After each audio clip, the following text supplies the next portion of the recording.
Good evening everybody and welcome back to my channel. My name is Jeremy and this evening I'm going to teach you how to make a bread.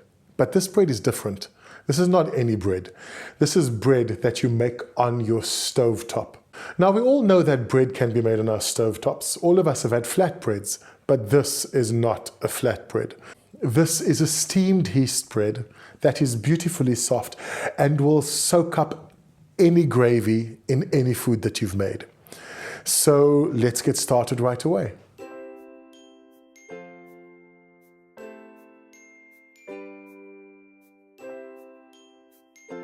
In this bowl I have 4 cups of flour, and to that I'm going to add a teaspoon of salt, 2 teaspoons of sugar, a packet of yeast, and I'm just going to mix that with a spoon.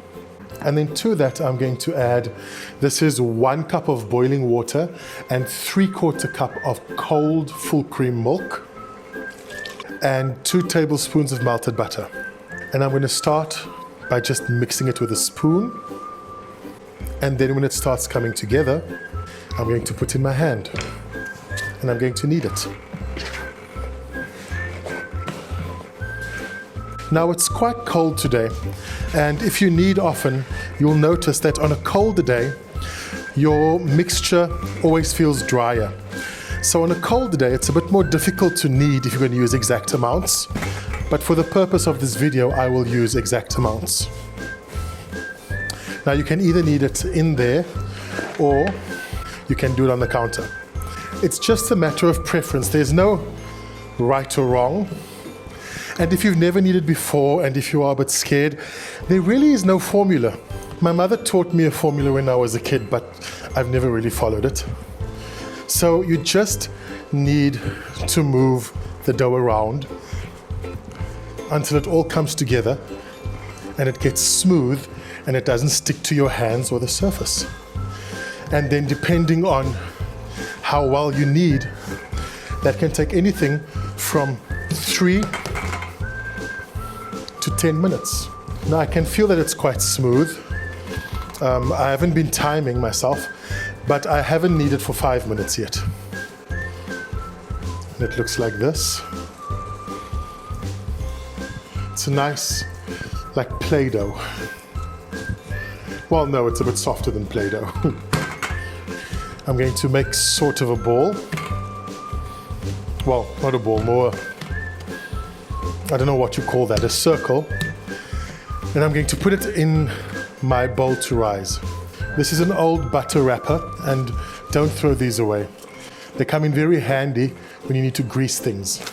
Okay, so now I've greased my bowl, and I'm going to put my dough in there.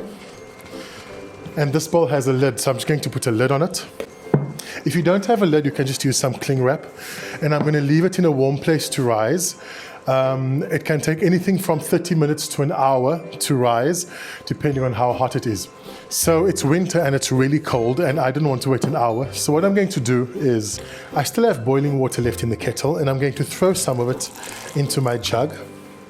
And I'm going to put that into the microwave for about 5 minutes to boil and heat up the inside of the microwave. Then once that is boiled and heated up the inside of the microwave, I'm going to remove it, and I will put the bread into the microwave to rise. So this has been in the microwave for half an hour, and you can see it's come up at least double. So what I'm going to do now is I'm going to remove it from here, and I'm going to make sure that I undo all the rising that's been done, and I'm going to prepare it to rise a second time. So I'm going to make the bread in one of these pans. I usually use it for my Christmas cakes. So I'm going to make it in here. Make sure that when you choose you don't have to make it in a pan. You can make it in an enamel dish or a glass dish, something that's heat-proof, Pyrex dish. Just make sure that whatever you choose fits into a pot and leaves enough space for it to rise. When you choose your holder, make sure that your pot's big enough. Now, if you are using an enamel, if you have an enamel holder, like an enamel mixing bowl, or if you have a glass bowl, you don't need to line it. But I found that with metal, lining it is always the safest option. So I've lined it with paper. This is not wax paper, it's baking paper. Please do not use wax paper. The wax wrap that you wrap your lunch in is not the same. So use baking paper. And I'm going to put this into the baking paper. Well, I'm going to put it into the bread pan. And I'm going to leave it to rise uncovered in a warm place again, probably for about 20 to 30 minutes until it's come up double in size. So about 20 minutes into the rising process, I'll check, and then I'll put on my water on the stove to start boiling. So I'll put this back into the microwave so it can just continue, so it can rise again. So it's been just under half an hour and the bread has come up about double. Have a look. And now it's ready to go into the pot of boiling water. However, you'll see I've put it on a piece of foil. The reason is this is a two-piece pan, so it doesn't seal. So if I put that straight into the water, the water will come into the bread. So I don't want that. So I'm just putting foil around it to prevent any water from getting into the pan.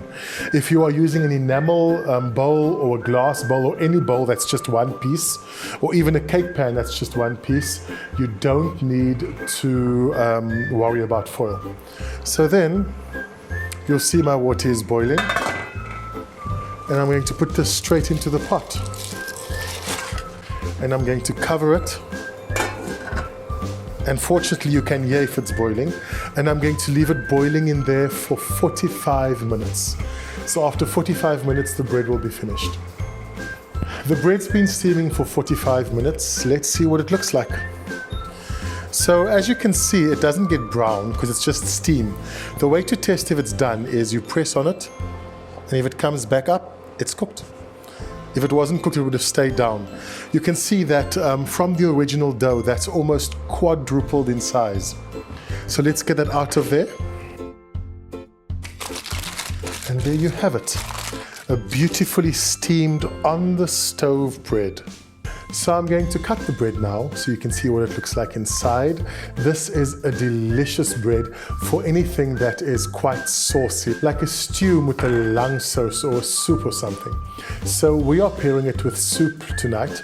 This is the soup I made last week. And this bread just laps up the soup beautifully. So I'm going to just cut a piece so you can see what it looks like. It's the softest, most delicious bread ever. Can you believe it was made on the stove?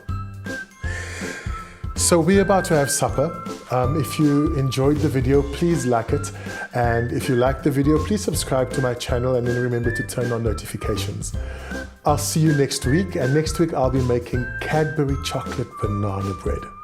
So have a good evening and I'll see you next week.